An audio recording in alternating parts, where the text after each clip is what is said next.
Hey guys, today we are starting a new project. We're going to install 30 solar panels on a membrane TPO roof.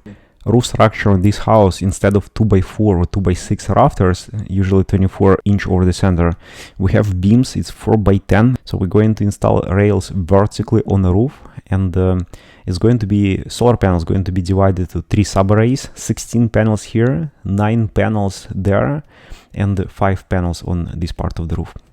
We did chalk line for all beams and now marking all locations. So we have X rails gonna go this way, 4 panels on one set of rails. Now we're marking everything and we're gonna wash the roof.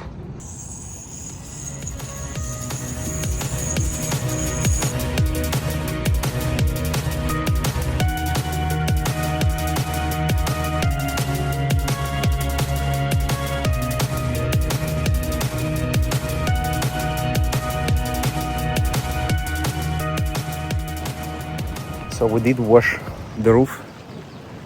Here's all locations where mounts are gonna be installed. And we are in San Jose, California, really dry area. The rains are super rare here, maybe somewhere in November, December. And today is like mid of September and we have rain right now. So we are blocked, we cannot continue on the roof because of course to install mounts we need this area to be dry.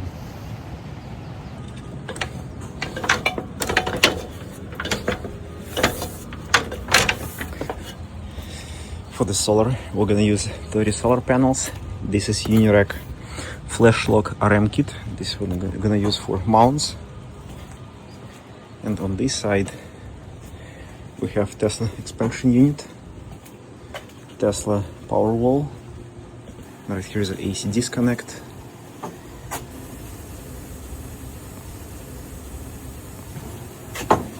This main electrical panel.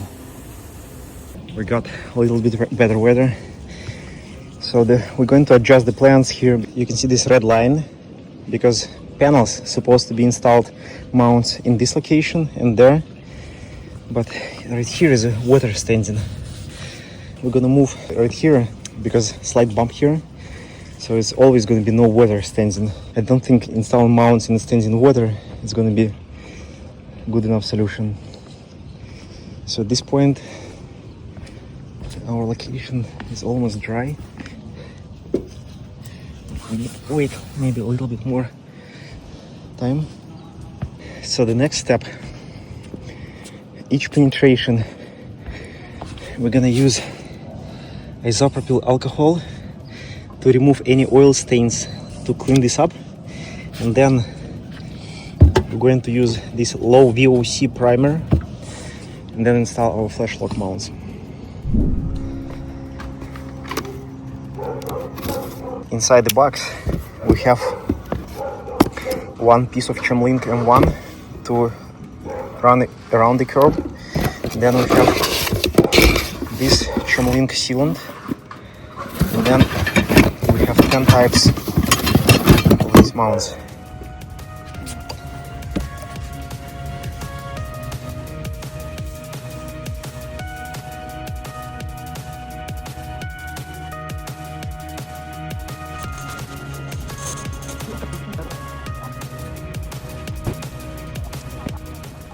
Next step, before installing mounts, I'm going to apply primer.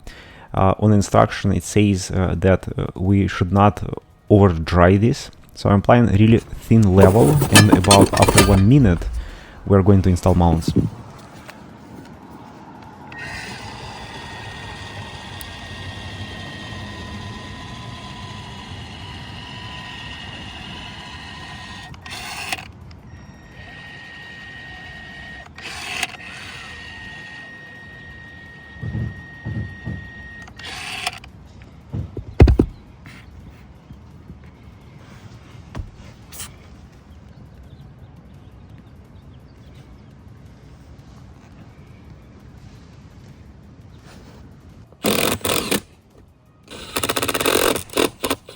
And we're going to repeat this step 48 times.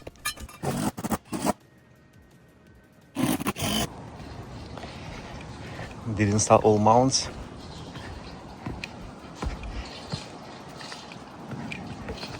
Next step, we're gonna seal the bolts with the sealant.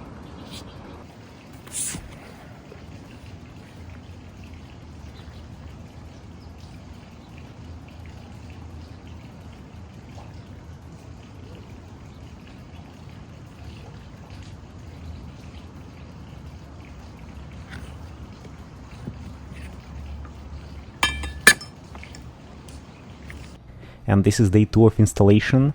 Now we're going to install L brackets from Iron Reach and prepare everything for the racking.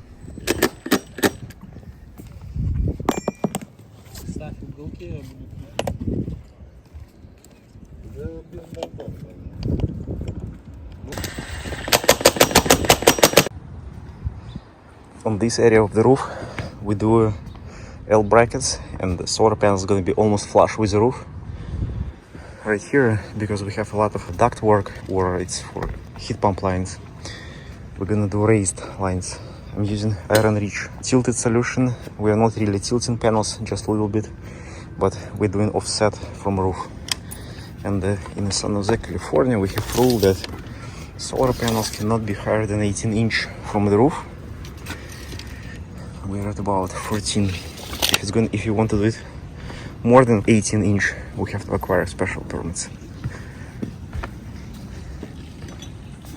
While working on the roof, we can find spots like this one, where we have nail popping up from a plywood, and if we step on this place multiple times, we can puncture their membrane, marking with a red tape, so we can avoid stepping on this area.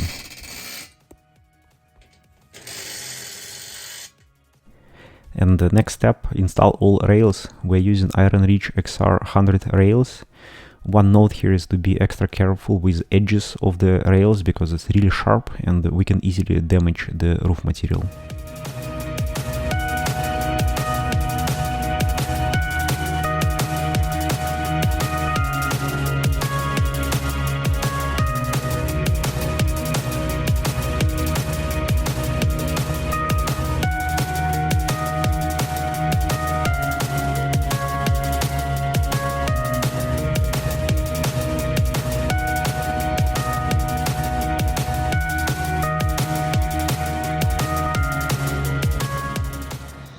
Here's installed solar panels.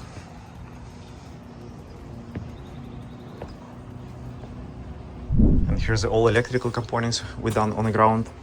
I'm waiting for inspector right now, and in the city of San Jose they're asking to do bracket inspection, so that means I have to remove expansion unit and power wall to show inspector that we used correct lug screws to attach brackets.